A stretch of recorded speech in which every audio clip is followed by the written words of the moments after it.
बेंगलोर के ब्यालिकावा इलाके में स्थित बिल्डिंग के अपार्टमेंट से अचानक से बदबू आना स्टार्ट हो गई। स्टार्टिंग में तो ये स्मेल कम थी, लेकिन जैसे जैसे दिन बीतते जा रहे थे ये स्मेल और ज़्यादा बढ़ती जा रही थी। इसके बाद वहाँ रह रहे लोगों ने उस अपार्टमेंट के लैंडलॉर्ड को कॉल किया और उसे इसके बारे में कंप्लेंट की। लैंडलॉर्ड ने वहाँ पहुंचकर उस अपार्टमेंट में रहने वाली महालक्ष्मी को कॉल किया, लेकिन उसका फ़ोन बंद था। महालक्ष्मी की माँ भी वहीं बेंगलोर में ही रह रही थी। तो लैंडलॉर्ड ने महालक्ष्मी की माँ को कॉल किया और उन्हें अपार्टमेंट में आने के लिए कहा। महालक्ष्मी की माँ ने वहाँ जाकर उस अपार्टमेंट का ताला खोला तो उनकी आंखें फटी की फटी रह गईं, क्योंकि रूम में चारों तरफ इंसान की बॉडी के पार्ट्स पड़े हुए थे। अब ये बॉडी के पार्ट्स किसके थे, चलिए इस केस के बारे में और डिटेल से जानते हैं। महालक्ष्मी की फैमिली बेसिकली नेपाल से बिलोंग करती है। एक बेहतर लाइफ की तलाश में उसके मॉम डैड 35 साल पहले नेपाल से बेंगलोर में शिफ्ट हो गए थे। महालक्ष्मी की फैमिली में उसके मॉम डैड, एक जुड़वा बहन और 2 भाई थे। 5 साल पहले महालक्ष्मी की शादी नीलमंगला में रहने वाले हेमंत दास के साथ हुई थी। हेमंत दास जो कि मोबाइल रिपेयरिंग शॉप पर काम करता था और महालक्ष्मी एक शॉपिंग मॉल में ब्यूटी सेंटर में काम करती थी। दोनों की एक प्यारी सी बच्ची भी थी। कुछ टाइम से इन दोनों की आपस में बन नहीं रही थी। हेमंत दास को महालक्ष्मी के अशरफ के साथ चल रहे अफेयर के बारे में पता चल गया था, जिसके चलते झगड़े इतने ज़्यादा बढ़ गए थे कि 2023 में हेमंत और महालक्ष्मी दोनों अलग हो गए। इन दोनों ने डिवोर्स लेने का फैसला किया। हेमंत से अलग होने के बाद स्टार्टिंग में महालक्ष्मी अपनी माँ के घर रहती थी, लेकिन करीब 4-5 महीने पहले महालक्ष्मी ब्यालिकावा इलाके में एक अपार्टमेंट में शिफ्ट हो गई। हाँ, वो अकेली ही रहती थी। महालक्ष्मी 15-20 दिन में एक बार हेमंत के घर अपनी बच्ची से मिलने जाया करती थी। 2 सितंबर 2024 की रात से महालक्ष्मी की उसकी माँ से बात होना बंद हो गई थी। उसकी माँ ने महालक्ष्मी से कांटेक्ट करने की कोशिश की, लेकिन उसका फ़ोन बंद आ रहा था। महालक्ष्मी जो कि सोशल मीडिया पर भी काफ़ी ज़्यादा एक्टिव रहती थी, उसने वहाँ भी पोस्टें डालना बंद कर दी थी। 21 सितंबर 2024 को महालक्ष्मी के लैंडलॉर्ड का कॉल उसकी माँ के पास आया और उसने बताया कि आपकी बेटी के फ्लोर से बहुत गंदी स्मेल आ रही है, आप इधर आ जाओ। जब महालक्ष्मी की माँ वहाँ जाकर उस फ्लैट का गेट खोलती हैं तो उनकी आंखें फटी की फटी रह जाती हैं, क्योंकि उस रूम में किसी इंसान के बॉडी के छोटे छोटे पार्ट्स पड़े हुए थे, जिस पर मक्खियां भिनभिना रही थी। बॉडी में कीड़े भी पड़ गए थे। ये नज़ारा देखकर लैंडलॉर्ड पुलिस को कॉल कर देता है। तुरंत ही पुलिस वहां पहुंच जाती है। स्मेल इतनी ज़्यादा थी कि पुलिस को भी 2 से 3 मास्क लगाकर उस रूम में एंटर हुई। जब उनकी नज़र आधे खुले फ्रिज पर पड़ी तो उस फ्रिज में देखा कि उसमें महालक्ष्मी का सर रखा हुआ था। पुलिस ने सैंपल कलेक्ट करने के लिए फॉरेंसिक टीम को कॉल किया। रूम के फर्श पर चारों ओर ब्लड और बॉडी के पार्ट्स पड़े हुए थे। ऐसे में सैंपल कलेक्ट करना भी बहुत मुश्किल था।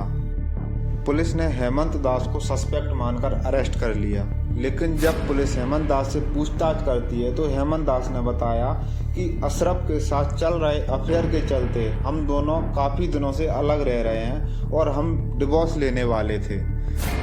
इसके बाद पुलिस का पूरा फोकस अशरफ की ओर हो जाता। अब पुलिस बेंगलोर में ही काम कर रहे अशरफ को उसके काम से उठा लेती है और पूछताछ के लिए थाने ले आई। जब पुलिस अशरफ से पूछताछ करती है तो उसके बयान और 20 दिन पहले की उसकी लोकेशन और कॉल डिटेल के हिसाब से उसको चेक कर पुलिस अशरफ को छोड़ देती है। अब पुलिस के लिए सबसे बड़ी चुनौती ये थी कि हेमंत दास और अशरफ के अलावा तीसरा कौन है जो महालक्ष्मी की हत्या कर सकता है। पुलिस महालक्ष्मी के अपार्टमेंट के आसपास लगे सीसीटीवी कैमरों को चेक करना स्टार्ट करती है।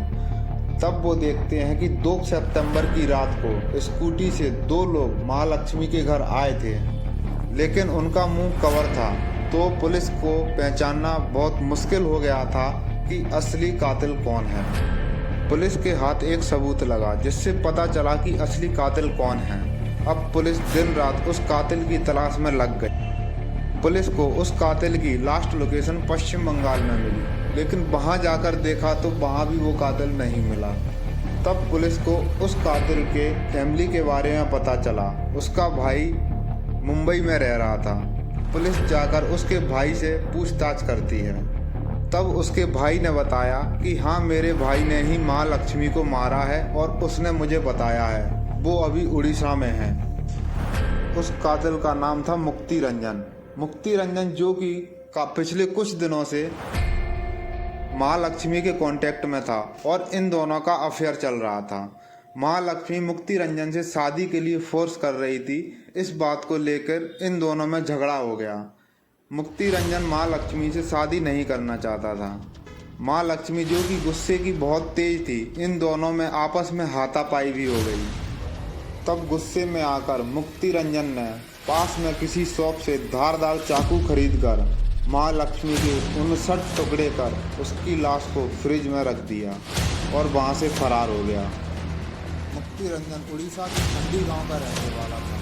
पुलिस वहां जाकर उसके बारे में पूछताछ करती है। तब उसके घर वाले बताते हैं कि मुक्ति 24 तारीख को ही घर आया था और नाइट में अपना लैपटॉप और स्कूटी लेकर यहाँ से निकल गया। अगले दिन उसका शव कुलेपाड़ा कब्रिस्तान में लटका हुआ पाया गया। आखिर मुक्ति रंजन ने सुसाइड किया। भी पुलिस को मुक्ति रंजन के हाथ से लिखा हुआ सुसाइड नोट मिलता है। उसमें लिखा था कि मैंने 3 सितंबर को माँ लक्ष्मी की हत्या कर दी थी। उस दिन मैं माँ लक्ष्मी के घर गया था। हमारी किसी बात को लेकर बहस हुई, तब माँ लक्ष्मी ने मुझ पर हमला कर दिया। यह बात मुझे पसंद नहीं आई और गुस्से में मैंने उसे मार डाला। फिर मैंने उसकी लाश के 59 टुकड़े किए और उन्हें फ्रिज में डालकर वहाँ से भाग गया। मैंने कमरा साफ करने की कोशिश की ताकि लोगों को बदबू ना आए। माँ लक्ष्मी का व्यवहार मुझे बिल्कुल भी पसंद नहीं था। मुझे बाद में हत्या का पछतावा जरूर हुआ। मैंने गुस्से में जो कुछ भी किया वो गलत था और मैं इस बात को लेके बहुत डर गया था, इसलिए मैं वहाँ से भाग गया और मुझे बाद में इस हत्या का बहुत पछतावा हुआ, इसलिए मैं सुसाइड कर रहा हूँ। तो ये थी इस केस की असल सच्चाई। अगर आपको क्राइम डॉक्यूमेंट्री देखना पसंद है तो चैनल को सब्सक्राइब करें। वीडियो अच्छी लगे तो वीडियो को लाइक करें। बहुत बहुत धन्यवाद।